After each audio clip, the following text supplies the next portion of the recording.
Сәлеметсіздер ме балалар? Бүгін біз әдебиет сабағында Талап Сұлтанбековтың көшпелі алтын әңгімесін әдеби және ғылыми тұрғыдан зерттейтін боламыз. Сіздердің ерекшеліктеріңізге қарай мен сіздерді алдын-ала топқа бөліп қойған болатынмын. Зерттеушілер тобы және әдебиетшілер тобы. Енді олай болса балалар, қазір сіздерге мен сұрақ қоямын. Зерттеушілер деген кім айтады? Кім жауап береді? Зерттеушілер. Мен айтайын. Зерттеушілер деп біз осы әр заттың, әр аңыздың ғылыми тұрғыда мағынасын ашатын боламыз. Тағы да зерттеушілер деп тағы кімдерді айтуға болады? Зерттеушілер деп ол тек қана әдебиет саласы емес, кез келген сала бойынша. Менің ойымша зерттеушілер ол әрине ғылыми тұрғыда әр заттың сипатын немесе қалай айтсам түрін анықтайтын және оны география саласында немесе басқа да физикалық салада зерттейтін адамдар. Жақсы. Ал енді әдебиетшілер деген, әдебиетшілер тобы. Әдебиетшілер деген кімдер? Сіздер қалай түсінесіздер әдебиетшілер дегенді? Кім жауап береді? Белгілі бір тақырыпта шығарма немесе поэзия жазады. Тағы қалай түсінесіңдер әдебиетші дегенді? Нұрбол? Әдебиетші дегеніміз белгілі бір халықтың тақырыбында немесе белгілі бір әлеуметтік жағдайды баяндайтын адамдарды біз әдебиетшілер деп айта аламыз. Жақсы. Енді балалар, олай болса, сіздерге қазір мен тапсырма беретін боламын. Зерттеушілерге ең бірінші сіздерге видео ұсынатын боламын, сол бойынша өздеріңіз ойларыңызды айтатын боласыздар.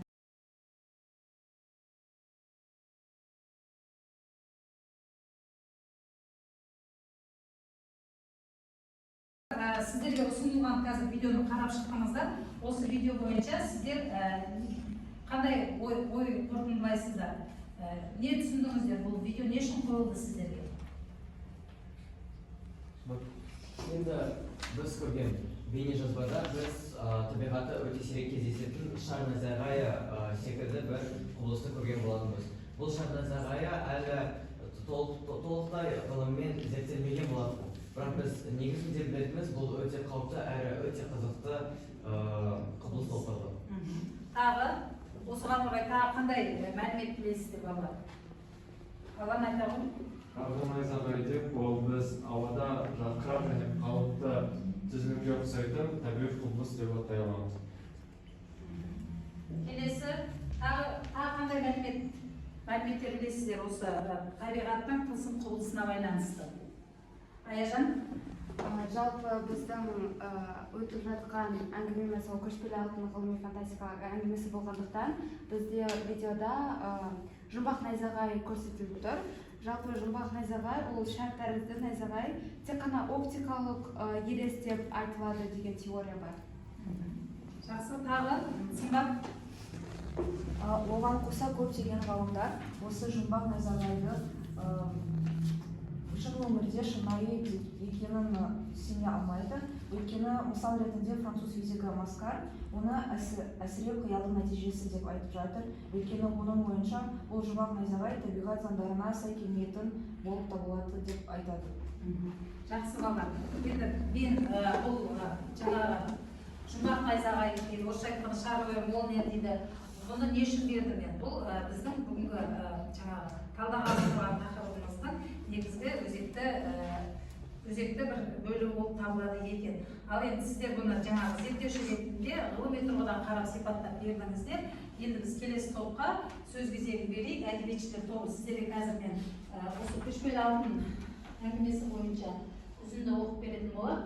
Осыдан сіздер мұқият тыңдап отырып, жаңағы әдебиет бұл әңгіменің жалпы әдебиетке қатысы, ғылымға қатысын, қаншалықты айырмашылығы барлығын айтатын боласыздар. Дискрипторы негізі шығарманың идеясы мен көркемдік құндылығын талқылайсыздар. Енді бәріміз бір сәт оқимыз, мен қазір оқып беремін. Сәмен Шымбұлақ сайынан желе жортып өте бергенде кенет астындағы торы босқынның жалт берді. Аяқ астынан үріккен аттың жалын ұшып қалған ол әлдеп құламай қалды. Тізгінді күшпен тартып, торына әзер тоқтатып, артына бұрылғанда тұла бойы түршігіп, шошып кетті. Қараса, сайды құлдылай, жалт-жұлт етіп бір от келе жатыр екен. Үлкендігі аттың басындай, балқыған қызғылт сары. Жер бетінен 1 метрге биіктікте ешбір сүйеусіз, ешкімнің көтеруінсіз қалықтап жүріп келеді. Жол жөнекей ұшқын түсіп жатыр. Бұл не деген керемет? Сәмен аузын ашып аңқиды. Қозғалуға дәрмен жоқ. Сәменнің ойына бір кезде атасынан естіген ескі аңыз түсті. Көшпелі алтын.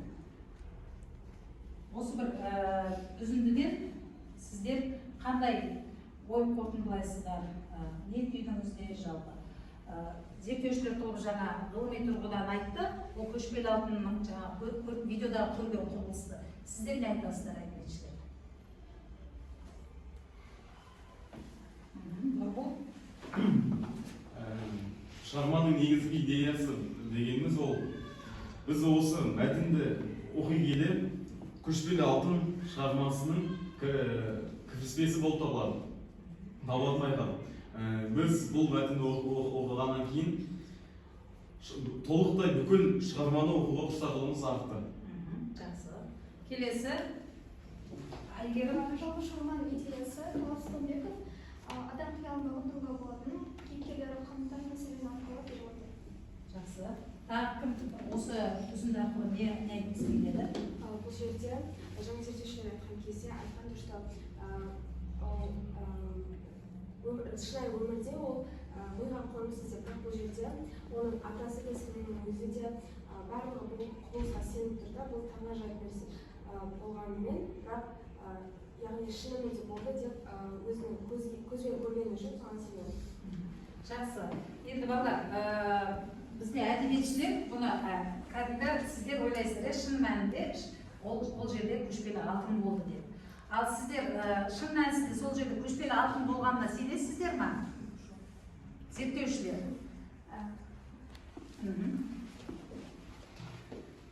Мысалға, осы шығарманың соңында жазылған ол жерде кварцтер болған кварц. Кварцтың ішінде алтын бөлшектері бар да, ал біз білетіндей алтын өзіне назағай зарядтарын тартады. Менің ойымша соның арқасында, сол зарядтардың арқасында бізге сол шарва жаңағы молния болып көрінді. Солай көрінді. Әдебиетшілер сіздер шын мәнісінде көшпелі алтынның барына сенесіздер ғой, иә? Осы шығарманы оқу арқылы сіздер қандай қиялға берілдіңіздер? Ол шығарманы оқи келе біз қанша маңызды біле алдық. Осыған сүйене келе біз алтынның көшетінін байқай аламыз. Сол себепті бұл жұмбақшыларды біз толықтай көшпелі алтын деп ала аламыз. Себебі аңыздарға сүйене келсек, алтын бір орында тұрақтамайды. Ол ылғи көшіп жүреді. Жақсы, осы оймен келісесіздер ме? Осы шығармадағы алтын шынымен алтын ба? Енді негізгі факторды айтып кетсек, алтын өзінің қасиеті бойынша осындай өздігінен қалқу, яғни өздігінен бір электр өрісі пайда болу үшін өте үлкен энергия қуаты қажет. Ал энергия қуаты болса да, оның ауырлық күші оның қалқуына жол кетірмейді. Яғни көшпелі алтын дегеніміз ол өте қатты тығыздалған энергияның бір нүктесі деп айтса болады. Бірақ ол алтын болу мүмкіндігі мүлдем аз. Жақсы, сіз батыр келіспей тұрсыз. Менің ойымша, әрине физиканы білмеген адам фантастикаға сенеді. Себебі, мысалы сендер қараңдаршы, табиғат заңдарына сай келсек, шар тәрізді найзағай болуы мүмкін емес. Себебі батыр айтып кеткендей, оның қуаты өте үлкен, және ол табиғатта ондай қуат жоқ. Ол мүмкін радио сәулелерінен ғана қуат алу мүмкін, бірақ шығармада ол жерде радио жоқ, ол шар тәрізді найзағай болу ықтималдығы өте аз. Тағы, Алина, сіз сенесіз бе осы көшпелі алтын екеніне осы оқиғадағы? Жоқ, мен оған сенбеймін, себебі барлық өмірде болатын құбылыстардың өзінің түсіндірмесі, яғни қалай пайда болды, қайдан пайда болды нелері болады. Сондықтан Диа және Батыр айтып кеткендей, бұл жұмбақ найзағай ол зарядтардың пайда болуынан түсті деп ойлайсыз. Ал әдебиетшілер сіздер қандай ой айтасыздар бұған? Барлық нәрсенің физикалық өзінің мағынасы болу ол заңдылық емес. Яғни өмірде именно дәл осы шара молниядан басқа өзге де басқа көптеген тылсым дүниелер болып жатыр. Оның барлығына физикалық немесе басқа тұрғыдан анықтама берілген жоқ. Яғни бұл жерде де сондай тылсым дүние дегенге сенуге болады. Ал әдебиетшілер тағы сіздер не қосасыздар? Әдеби тұрғыдан қарағанда сіздерге қаншалықты бұл шығарма құнды болды, маңызды болды? Жалпы бұл шығарма ғылыми фантастикалық әңгіме болып табылады, яғни бұл ертегі. Және бұл көшпелі алтынды менің ойымша ғылыми саласына дәлелдеудің қажеті жоқ. Себебі әр адамның ішінде кішкентай бала бар, яғни әр адам қиялға бөлінуді жақсы көреді. Менің ойымша осы әңгімені оқу барысында барлығы осы қиялға бөлініп, тіпті ғылыми саласынан дәлелденбейтін көшпелі алтынға сенімді деп ойлаймын. Тағы? Және бұл шығарма фантастикалық тұрғыда жазылғандықтан бізге автор мүмкіндік беріп жатыр. Бізді осы фантастикалық және осыны ертегіге аңызға сенуге бізге мүмкіндік беріп жатыр. Сіздерге әдебиет саласы жағынан сіздер дұрыс деп есептейсіздер, әдеби тұрғыдан да барлық дүниелер физикалық тұрғыдан толықтай зерттелмейтіндер, бұл да шар найзағайы толықтай зерттелмейтіндер. Бұны біз аңыз деп санасақ болады. Жалпы балалар, қалай ойлайсыздар? Бұл өмірде әдеби тұрғыдан қараған бұл әңгімеге тиімді ме, әлде ғылыми тұрғыдан қараған дұрыс па? Жалпы сіздер үшін ғылым маңызды ма, жоқ әлде әдебиет маңызды ма? Ал сіздер үшін де солай, дәл сондай сұрақ, ғылым маңызды ма, әдебиет маңызды ма? Қалай ойлайсыздар? Кейлердің басынан өткен оқиғалар адамның өміріндегі күнделікті өміріне ұқсас болады. Бір затқа сену адамды биікке жетелейді. Сондықтан арасында ертегіге сенуге болады. Жақсы. Біз шығармада оқығанымыз бойынша бұл жерде жұмбақ шардың бейнесі берілген шығармада. Оның бейнесі сарғылт қызыл түсті болып бейнеленеді. Ал біз білетін жұмбақ шар ол найзағайдан салған жұмбақ шар ол сырты зарядқа толы және де күлгін түсті болып келеді. Ал енді біз осы екі фактыға орай қорытындылай келсек, бұл алтын болу мүмкіндігі көп. Және де енді жаңа балалар зерттеушілер айтып кеткендей, алтын заряд шақыруы мүмкін. Ол сыртында күлгін сәулелер болуы мүмкін. Сол себеп бұл алтын деген ойдан. Жақсы. Балалар енді біз кім сауатты тыңдайық, одан менің ойымша ғылым адам баласы өте маңызды болып келеді. Себебі ғылым қанша дамыса, адам ойы да сонша дами түседі. Жақсысыз. Енді сіздерге зерттеушілер тобына барлық факторды ескеру деген тапсырма беремін. Бұл жерде сіздер барлық факторлар жаңа сіздердің айтқан қорытындыларыңызды негізге ала отырып, үш түрлі факторда дәлелдеп шығуға тиіссіздер. Міне олар бірінші фактор, екінші фактор және үшінші фактор. Бірінші фактор дәлелімен қызықты факторларды келтіресіздер. Үш факторға үш оқушы шығып, тез-тез өздерінің ойларын қазірден бастап маркерге жаза берсін. Қалғанымыз ойланып, ақылдасып, ұсыныстарыңызды жазып отырған оқушыға айтатын боласыздар. Бұл бірінші топтың зерттеушілердің тапсырмасы. Ал бастадық.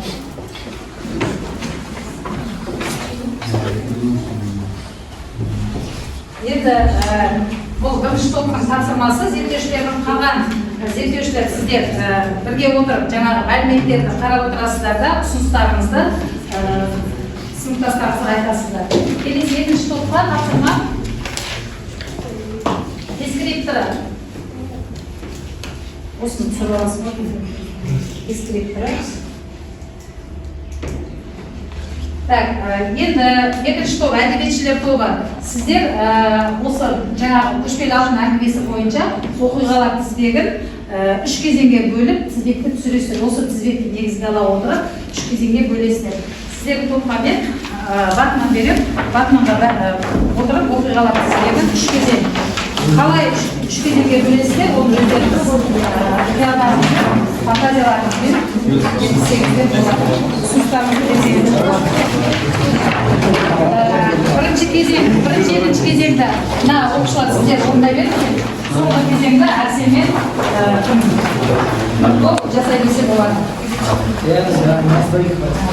Сіздер балалар оқушылар тізбегі ретімен жасайсыздар. Тура тақталарды сызасыздар да, соның ішіне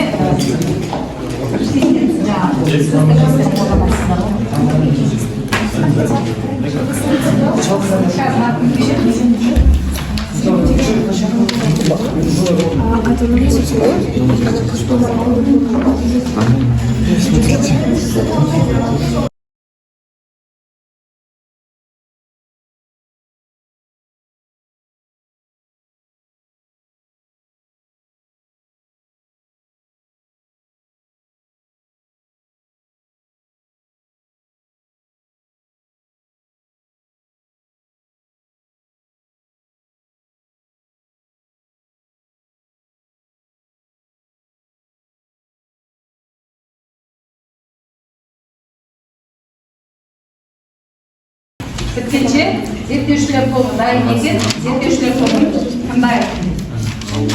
Негізінде біз зерттеушілер тобы ойы бойынша бізде жұмбақ найзағай немесе шар найзағай ол әлемде мүмкін болатын сирек кездеседі, әрине бірақ мүмкін бола алатын құбылыс болып табылады. Мысалы біз Никола Тесланың жасаған бұйымын қарасақ, ол Тесла шар болып табылады. Оның ішінде біз қолмен шыны бұйым арқылы ұстай алатын плазманың белгілі бір тобы болады. Алайда ол барлығы бір шарға түйісіп тұрады. Ол басқа жерлерге шашыратқан жоқ. Тура сол сияқты бізде де пайда болатын шар найзағайы тура осы модельге ұқсайды. Алайда оның қуаты әрине сонымен қатар температурасы ондаған мыңдаған еседей көп болады. Себебі оның ішіндегі қуаты 100 миллион ваттан асып тұра алады. Ал оның белгілі бір затпен, яғни қатынасу ішінде оның температурасы 10 градус Цельсийдан аса бастайды. Неге біздің ойымызша бұл жерде бола алатын құбылыс болып табылады? Себебі біздің жеріміздің өзінің көлемі өте үлкен, бізге арада өте үлкен болып табылады. Сол үшін жерге қарағанда найзағайдың пайда болу түрі негізінде жаңбыр болатын кезде бұлттың ішіндегі су тамшыларының бір-бірімен түйіскеннен заряд пайда болады.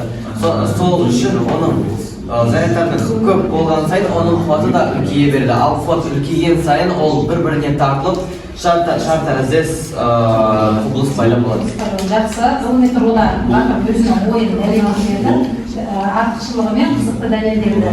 Жалпы екінші факт, біз әңгімені оқығанда біздің мәлімет әңгімеде аз, өйткені бізге айтқанда ол тау жақта болды. Біріншіден, екіншіден ол жерде ғылымдар болды, олар экспедиция жүргізді. Жалпы сол экспедицияны туралы айтып кетейін. Олар басында электр сымын тартылған бағанда таяу жерге түседі. Тап сол мезетте сымның жасыл сары ұшқын көрініп, ол тұтына бастайды.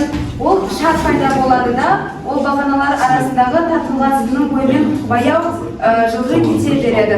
Сол кезде бірте-бірте әлгі шар қызара бастайды. Содан соң тартылу сымдарының төменгі желісіне түсіп, одан кейін теректің жапырағы құлайды, қатты тырсыл шығып, қызыл ұшқындар шашырайды.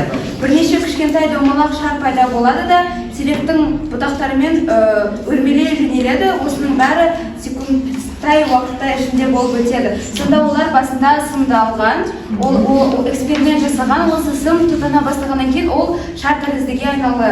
Ол қызыл түсі қалай пайда болды, өйткені оның зарядтары шыға бастады да, ол қызыл түске айналды. Ол ауаға көтерілгеннен кейін, астына түсіп қалғаннан кейін, ол одан әртүрлі түтіндер шыға бастады да, сол үшін әңгімеде түтінне және бір қорқынышты драма сияқты болып көрінді. Жақсы, өте жақсы. Ақын Аяжан ғылыми тұрғыдан, физикалық тұрғыдан екінші фактор бойынша дәлелдеп берді. Қызықты мәліметімен ана жерге мен қарап тұрмын. Тіпті балалардың да суретін салып қойған екен, таудан түсіп келе жатқан. Келесі Алина, дедлайн 1 минутта.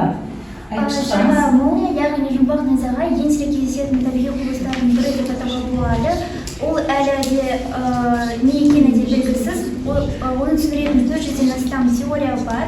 Және де олардың барлығы әлі де дәлелденбеген, алайда 1638 жылы оның алғаш рет пайда болу процесі, яғни ауыл шетіне ұшқан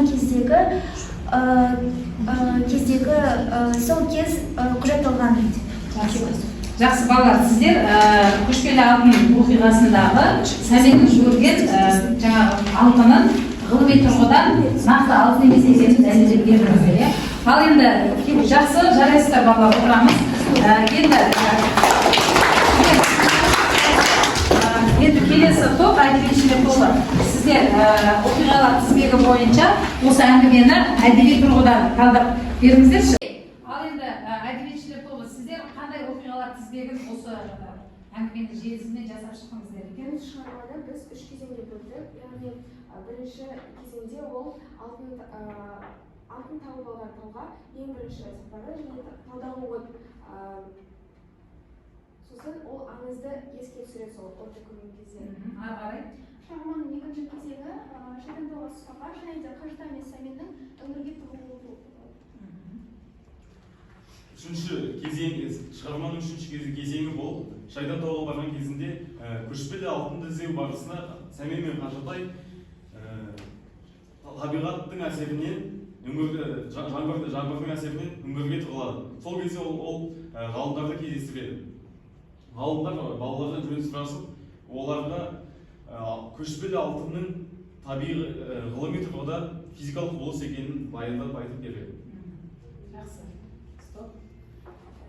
Жалпы сіздердің жаңағы ғылыми тұрғыдан, әдеби тұрғыдан айтып жатқан пікірлеріңіздің барлығы негізі шындыққа сай келеді. Өздеріңіздер білесіздер, осыдан бірнеше ғасыр бұрын батырлар жырында болсын, аңызды әңгімелерде болсын, тіпті Ыбырай Алтынсариннің өнер білім бар жұртқа тастан сарай салғызды, айшылық алыс жерлерден жылдам хабар алғызды деген өлең жолынан жаңағы болашақты бір болжаған, бір қиялдаған, армандаған жаңағы осындай бір құбылыстар бұрынғы аңыз әңгімелерде кездесіп жатады. Мысалы, жаңағы Ыбырай Алтынсариннің жаңағы өлең жолының өзінен біз қазіргі кезде бір алыс шетелдерден хабарды біз 1 минутта ала аламыз. Солай ғой, 21 ғасыр ғылым мен техниканың дамыған ғасыры.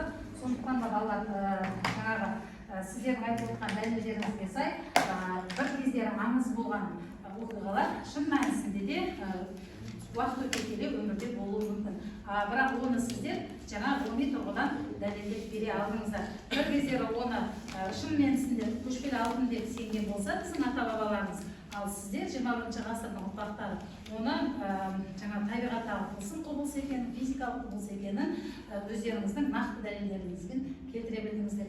Енді балалар, бүгінгі біздің сабағымыз аяқталды.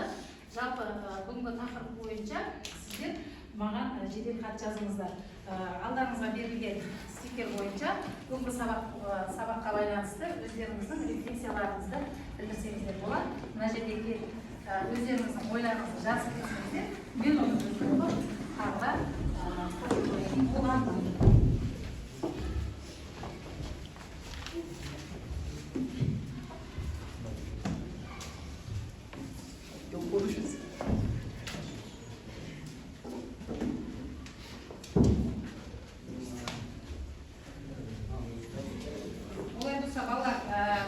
тапсырмасымен күнделікті кезекке салып қойдым. Сіздерге сабақта белсенді қатысқандарыңыз үшін рахмет. Әрқайсыларыңызды мен ұсынылған дескриптор бойынша бағалайтын боламын. Белсенді қатысқан оқушылар сіздерге жарайсыздар деймін.